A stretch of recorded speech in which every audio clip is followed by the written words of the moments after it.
moments that define you. Moments where everything you believe, everything you've trained for, everything you've sworn to uphold, collides with a reality so horrifying that you have exactly 3 seconds to decide what kind of person you really are. This is the story of my 3 seconds. March 16, 1968, Vietnam, My Lai village. If you know that date and that place, you already know what I'm about to tell you is going to break your heart. And if you don't know it, you're about to learn why some days in history should never be forgotten. My name is Hugh Thompson. I was a 24-year-old warrant officer, flying a O-23 observation helicopter for the United States Army. I'd been in Vietnam for 4 months. I'd seen combat. I'd seen death. I'd seen the worst that war could show a young man from Georgia who thought he understood what duty meant. I was wrong. I didn't understand anything yet. That morning started like any other mission. We were running reconnaissance ahead of Charlie Company,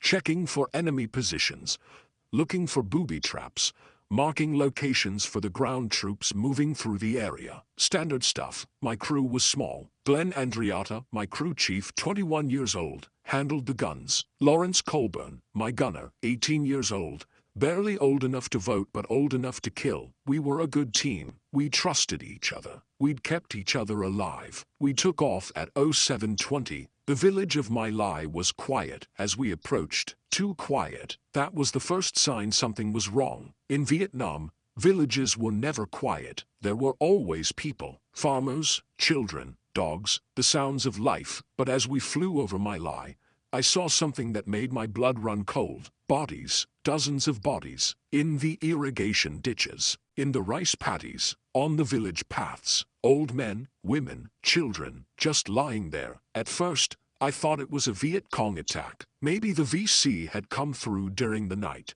committed an atrocity. It happened. This war was full of horrors. But then, I saw the American troops, Charlie Company, moving through the village. And they weren't taking fire. They weren't under attack. They were just walking, systematically, house to house, and behind them, more bodies. Glenn, are you seeing this? I said into the comms. Yeah, I'm seeing it. What the hell happened here? I circled back, flying lower, and that's when I saw her, an older woman, lying in a rice paddy, wounded but alive. I could see her moving. I marked her position with a smoke grenade.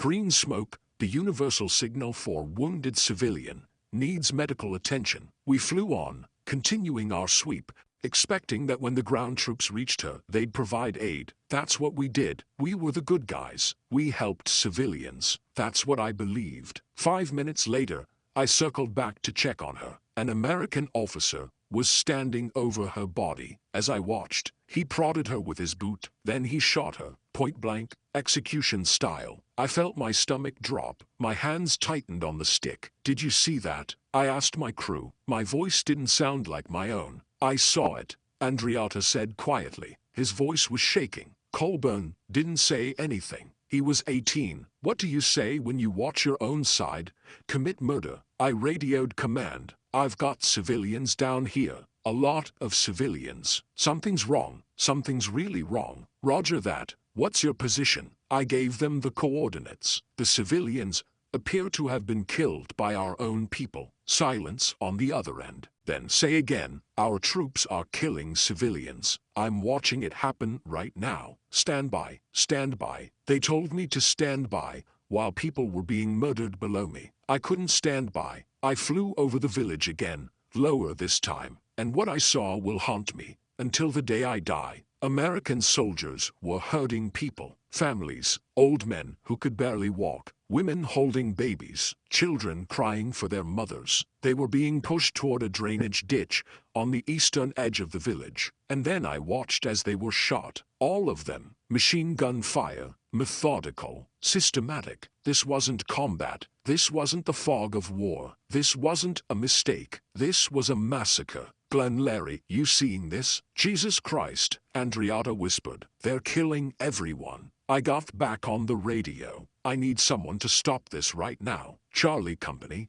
is executing civilians, women and children. This is a massacre. The response was cold, clinical. Continue your mission. Hunter 2-1, Do not interfere with ground operations. Do not interfere. I looked down at that ditch. I could see people still alive in there, under the bodies of their families. I could see children trying to run. I could see mothers shielding babies with their own bodies, and I had to make a choice. Everything I'd been trained to do said, follow orders, stay in your lane. The ground troops know something you don't. Trust the chain of command. Don't interfere with operations. You're just a helicopter pilot. This isn't your call. But everything I believed as a human being, as a man, as someone who thought the uniform meant something, was screaming at me to act. 3 seconds. That's how long I had to decide. I broke left and flew toward a bunker where I'd seen people running. I could see them.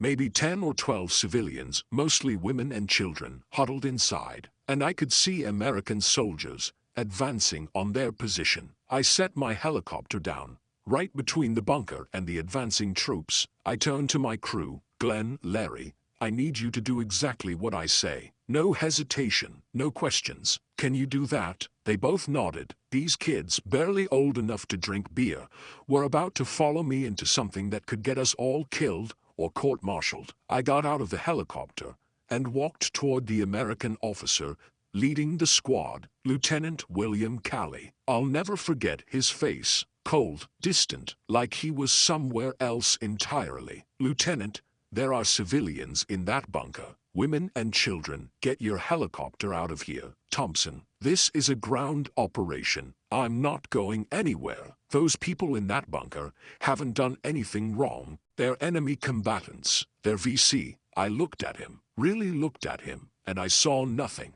No doubt, no hesitation, no humanity. They're children. They're not VC. They're not armed. They're civilians. This is not your concern, warned officer. Move your aircraft or I'll have you arrested. Behind Calley, his men were spreading out, surrounding the bunker. They had their weapons raised. They were going to do it. They were going to kill everyone inside. And that's when I made the decision that would change my life forever. I turned to Andriata and Colburn. Listen to me very carefully. I'm going to go into that bunker and bring those people out. If any of these soldiers try to shoot them, or try to shoot me, you open fire. You shoot any American soldier who tries to kill these civilians. Do you understand? They understood. These 18 and 21-year-old kids, they understood that I was asking them to point their guns at their own people, to choose between following orders and doing what was right, to risk everything for people they didn't know, in a country they didn't understand, for a principle that seemed to be dying in the dirt of that village. Yes, sir, Andriata said. Got it? Colburn added, his voice steady despite his hands shaking on the gun. I turned back to Calley. Lieutenant, I'm going in that bunker. I'm bringing those people out. And if you or your men try to stop me, my crew has orders to open fire on you. I don't care if you're American. I don't care about orders. This ends now. Calley's face went red. You're threatening American soldiers? I'm protecting civilians from war criminals. There's a difference. For a long moment, we just stared at each other. His men had their weapons on the bunker. My crew had their weapons on his men. Americans aiming at Americans. The whole situation was insane. Finally, Calley stepped back. Maybe he saw something in my eyes. Maybe he realized I was serious. Maybe he just didn't want to deal with the paperwork of killing a helicopter pilot. I don't know. You've got 5 minutes, he said. Then we're clearing that bunker with or without you in it. I didn't have 5 minutes. I had whatever time it took to get those people out and get them to safety. I walked to the bunker. The people inside were terrified, pressing against the back wall, parents covering their children with their bodies. They'd heard the gunfire. They knew what was coming. I held up my hands. I didn't speak Vietnamese. They didn't speak English. But fear is universal, and so is the gesture for, come with me if you want to live. I pointed to the helicopter. I motioned for them to follow. They didn't move. Why would they? I was an American soldier. American soldiers had just murdered their neighbors, their families, their friends. Why would they trust me? I took off my helmet. I took off my sidearm and set it on the ground. I knelt down to be at eye level with the children. Please, I said. I don't know if they understood the word but maybe they understood the tone. "Please, I want to help you." An old woman, maybe 70 years old, stepped forward. She looked at me for a long moment. Then she looked at the helicopter, at my crew, at their guns pointed at the American soldiers. She understood. This American was different. This American was risking his life for theirs. She turned and spoke rapidly to the others. They started moving, slowly at first, then faster, out of the bunker, toward the helicopter. We couldn't fit them all. The O-23 was a small reconnaissance helicopter, not designed for passenger transport. We could take 3, maybe 4 at a time. "We'll make multiple trips," I told my crew. "Larry, you're going to have to keep that gun on them the whole time. Don't look away, not for a second." We loaded the first group, 3 children and an old woman. I flew them to a safe distance, to a nearby village that we knew wasn't in the operation zone. I sat down, let them out, and raced back. Second trip, 4 more people, a mother with 2 kids and a teenage girl. By the third trip, Calley and his men had moved on. Maybe they got new orders. Maybe they just gave up on that bunker. But they were gone, moving through other parts of the village, where the killing continued. We made 4 trips total. We saved 11 people from that bunker. 11 people who would have been added to the body count that day. But we couldn't save everyone. We couldn't stop what was happening in the rest of the village. By the time it was over, more than 500 people were dead. Old men who'd lived through French colonialism and Japanese occupation, women who'd survived decades of war, children who'd never had a chance to grow up, infants who died in their mother's arms. 504, according to the final count, though some estimates say it was more, much more. When we landed back at base, I went straight to my commanding officer. I told him everything I'd seen, everything I'd done. I filed a report. I demanded an investigation. Do you know what happened? Nothing. For over a year, nothing happened. My report was buried, ignored, dismissed. The official story was that My Lai was a successful operation against VC forces. The army even put out a press release celebrating it. I was told to keep my mouth shut. I was told I'd misunderstood what I'd seen. I was told that I was making trouble, that I was being disloyal, that I was a traitor for suggesting that American troops could commit such atrocities. But I wouldn't shut up. I kept pushing. I kept talking to anyone who would listen. I kept demanding justice. Finally, a journalist named Seymour Hirsch got wind of the story. He investigated. He interviewed survivors. He found witnesses. And in November 1969, more than a year and a half after the massacre, the story broke. The world learned about My Lai, and America had to confront the fact that sometimes the monsters wear the same uniform as the heroes. Lieutenant Calley was eventually court-martialed. He was convicted of murder and sentenced to life in prison, but he only served 3.5 years under house arrest. 3.5 years for orchestrating the murder of hundreds of innocent people. Most of the other soldiers involved were never charged. The officers who gave the orders were never charged. The system that tried to cover it up was never held accountable. But I got something. In 1998, 30 years after My Lai, the Army awarded the Soldier's Medal to me, Glenn Andreatta, and Lawrence Colburn. It's the Army's highest award for bravery, not involving direct combat with the enemy. The citation said we'd shown great courage and self-sacrifice by risking their lives to protect defenseless South Vietnamese civilians. Glenn Andreatta wasn't there to receive his medal. He'd been killed in action 3 weeks after My Lai. He was 21 years old. He died a hero, but he died thinking he was a nobody. He never knew that what we did that day would be remembered. Lawrence Colburn lived until 2016, lung cancer. He spent his life speaking about My Lai, about the importance of moral courage, about standing up even when it costs you everything. He was the bravest 18-year-old I ever met. And me, I'm old now. I've spent the last 50 years living with what I saw that day, living with the knowledge that I saved 11 people, but couldn't save 500, living with the faces of the dead, living with the weight of being called a hero for doing the bare minimum that any decent human being should do. Because here's what I want you to understand.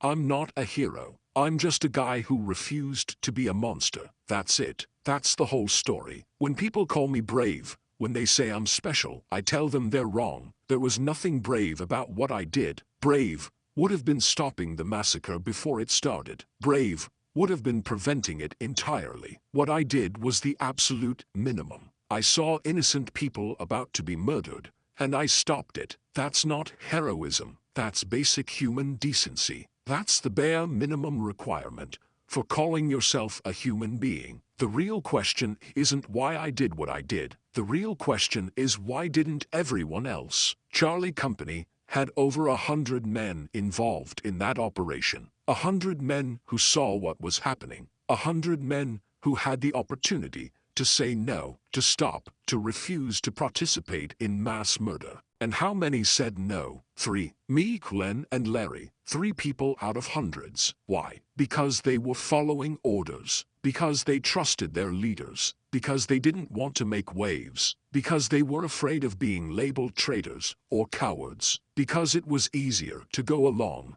than to stand up. Because somewhere along the way, they forgot that orders don't absolve you of responsibility for your actions. This is the lesson that no one wants to learn, but everyone needs to hear.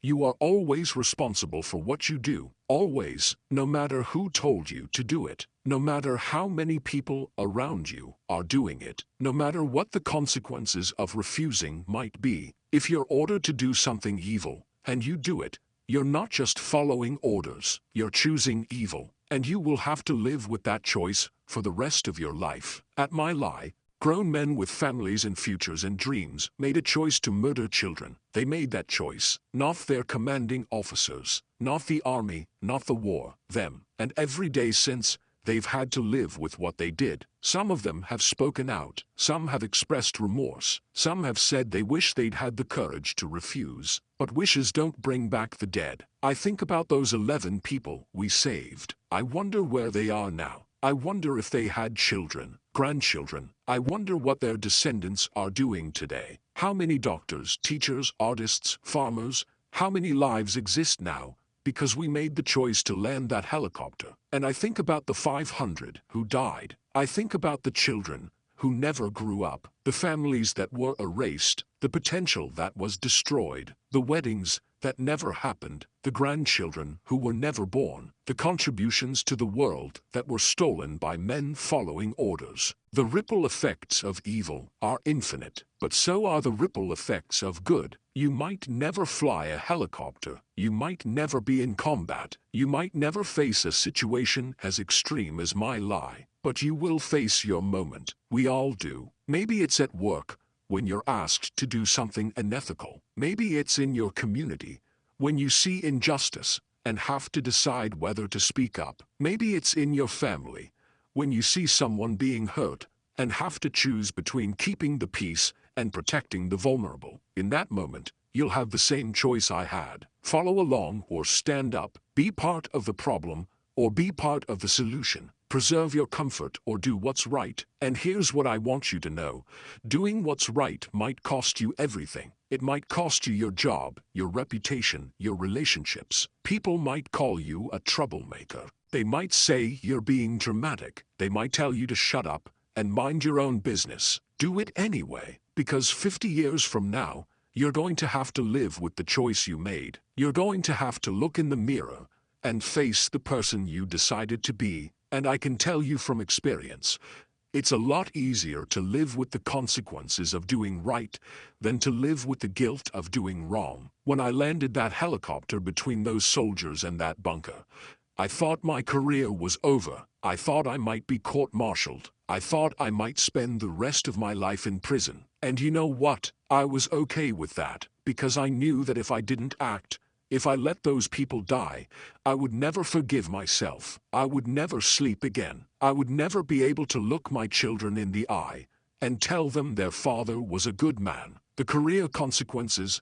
the legal consequences, the social consequences, they all seemed insignificant compared to the weight of knowing I could have saved lives and chose not to. That's what real courage is. It's not fearlessness. It's being absolutely terrified of the consequences and doing the right thing anyway. It's valuing your integrity more than your comfort. It's choosing to be someone you can live with, even if everyone else hates you for it. Glenn Andreatta and Larry Colburn made that choice with me. Two young men, barely adults, chose to point their weapons at their own countrymen to protect innocent people they'd never met and would never see again. They didn't do it for glory. They didn't do it for awards. They did it because when you see evil happening, you have two choices: participate or resist, and they chose to resist. The world needs more people who choose to resist, more people who see wrong and refuse to accept it, more people who are willing to land the helicopter,